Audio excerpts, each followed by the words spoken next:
Afternoon, cactus people. Thought we'd start off today's video with this lovely Chamelabibia strawberry fields. Third time it's flowered this year. Only a single flower this time. It's had 3 or 4 all the way up at previous flowers, but that's a bit lovely. Anyway, it's a nice Friday afternoon, nice and warm, and I thought we'd have a little look around the shop tunnel because we haven't looked around here for a while, and I've changed a few things. So let's just have a general amble really. These are the ones that I keep up here to keep the slugs away from them, because the slugs actually love some of these, as you can see. Bit of slug slime on that one. They come up here, they look round and round trying to find a way into the cacti, and then they put their heads through once they've found a way in, and they eat the entire middles out. So you come in the morning and all you've got left is a ball of spines with no actual cacti in there.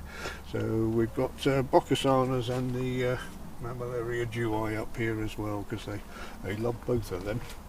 And these flower most of the year, sort of March to September really, and then they're followed by some lovely red seed pods, as we've seen in previous videos. They come in 3 different shades. You've got a pink, a cream, and a sort of variation between the 2 there. So, that's that bit. Down here I've got a few succulents. I don't do that many succulents, but I like to keep a few, because sometimes it keeps the other half amused if one half has come here to look at cactus and the other one don't like them. So it gives a bit of variety. There's that one. There's the Devil's Backbone. It's a lovely one. It drops babies everywhere and grows about 3 foot high, and then the frost gets it, but it's got lovely flowers on it. But apart from that, there's this one, which I think is Frithia or something like that. This came up as a seedling in another pot, and I think it was Angela said it was Frithia pulchra, Mesembryanthrium pulchrum, and this apparently is a flower. It don't seem to be doing much, but I've not looked it up on the net to see what it should look like, but it's been like that for a few days, and I've got a sneaking suspicion that's what it's meant to look like. So, oh, talking about flowers, there's one here I didn't notice. This is on the oh, I've forgotten the name of this again. What's it called? Pachyphytum compactum. And there's this lovely long flower that comes out. Hope the camera's focusing on that one okay. You can see the length of the flower spike there going back to the plant. So, very nice flower, just a bit ungainly. So yeah, I'll say I'll keep a few of these just in case. And then we move on to the tortoise food ones, which aren't looking too happy. They didn't enjoy the very hot weather. So these will need a blooming good soak, I think. These don't do very well in the pots. They look very ungainly, but they do look lovely once you get them into a big pot or into a bed in your cactus house. So that's why I keep those, because eventually people do come around and buy them for tortoise food, but they might not look very nice in the shop. That's the trouble. And assorted small cacti here. Most of these disappeared in the cactus fair. I sold quite a few of them. There's a little gymno flower there. That's one of Daz's ones that he sent me. It's a gymno species, he said on it. So, but I've been slowly replacing these and potting up new ones since the fair, so we're getting the stock back up. Again, just assorted small cactus, with the occasional weed in there as well, which I've missed. And these ones are the Parodias, which did very well at the fair. They were flowering. You can see the remains of the flowers on these, and if they were flowering they sold at the fair, which was good. That's excellent. Again, with these ones in the pots, you can see the punchy is not looking too good. They're not a very saleable looking thing in the pots like this, but I keep them just in case, because we know how lovely they can look once they get into bigger pots and in beds. So and I quite like the punches as well, as some of you may have noticed.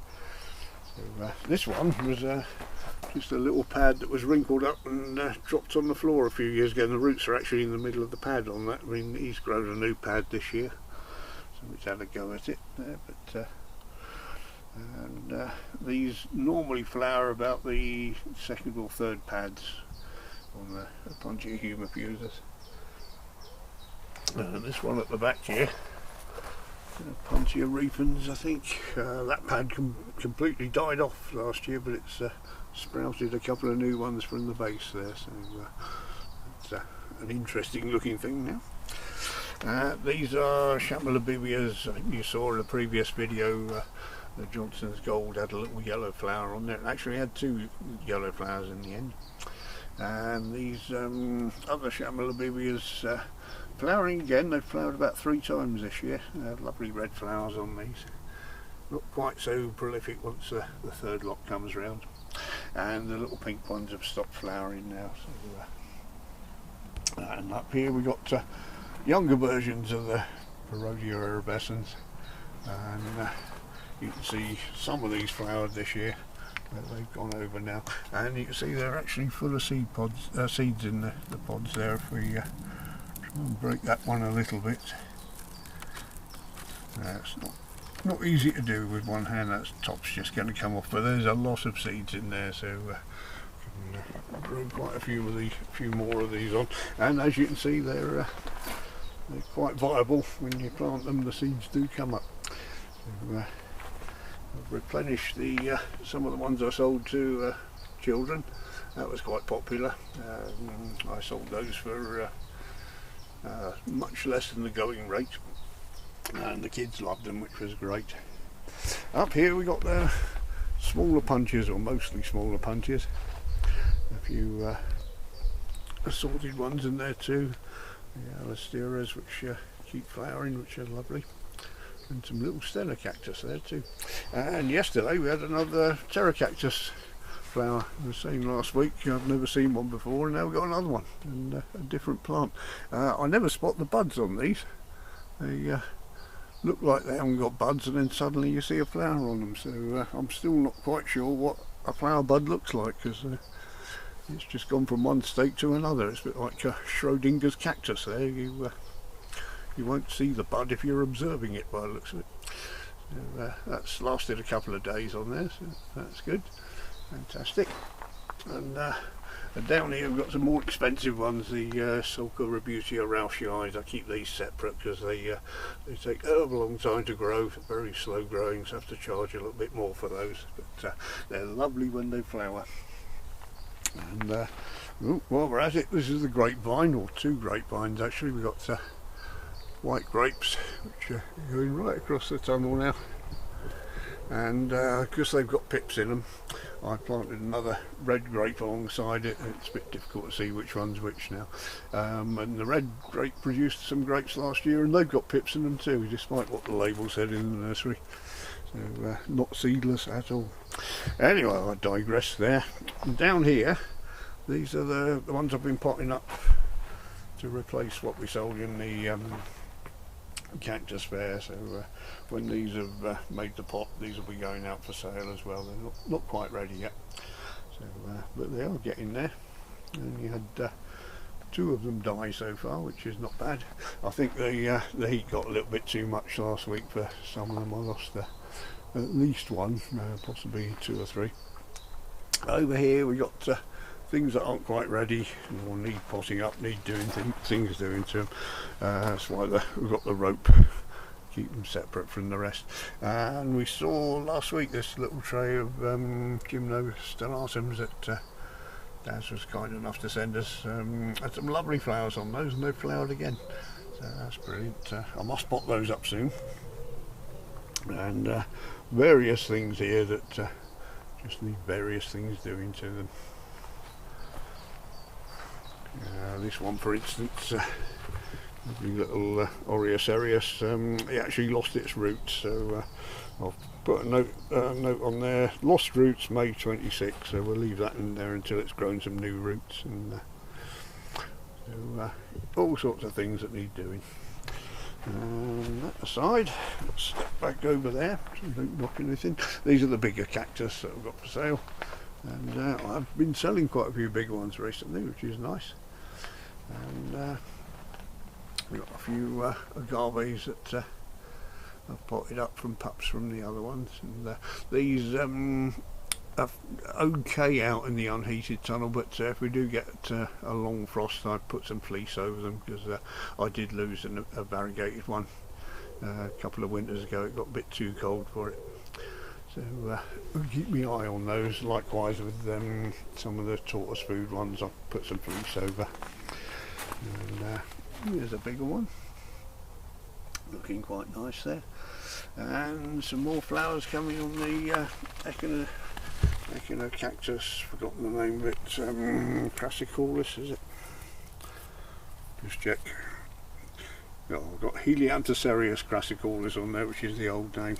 So that's flowered 2 or 3 times this year. One of the flower buds on there, old flowers, and it's got another set that is just pushing out there, which is great.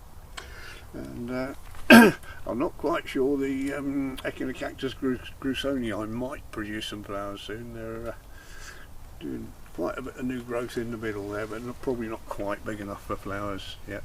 When they do flower, they'll have a little ring of flowers on the top, which will be nice. But I've not actually flowered them myself yet, which will be so it'll be good when I do. It'll be nice to grow some more from seed. I've grown quite a few of them from seed, but not my own seed. And over here we've got some new shelves that my friends gave me, and I've put them to good use with putting the Austrocylindropuntia vestitas on, which I've got the single stem ones here. I tried to do a time lapse of these last night, but the camera's playing up and it didn't. I couldn't quite recover the files yet, so I'll keep persevering that one. And the bigger ones down the bottom there. And these are the crystate ones, same plant, just the crystate version. So I've got these all separate so I can see them on display a bit better. So I do like a crystate cactus, you might have guessed. So that's that one. And in the corner, still haven't shifted this big aloe, so if anyone wants him, come and let me know. And then we're back round to the cactus where we started. So there we go. Bit of a tour of the tunnel, and now I've got to go back to sieving compost in the shade, which is nice. So thank you very much for joining us, everyone. I'll see you in the next video.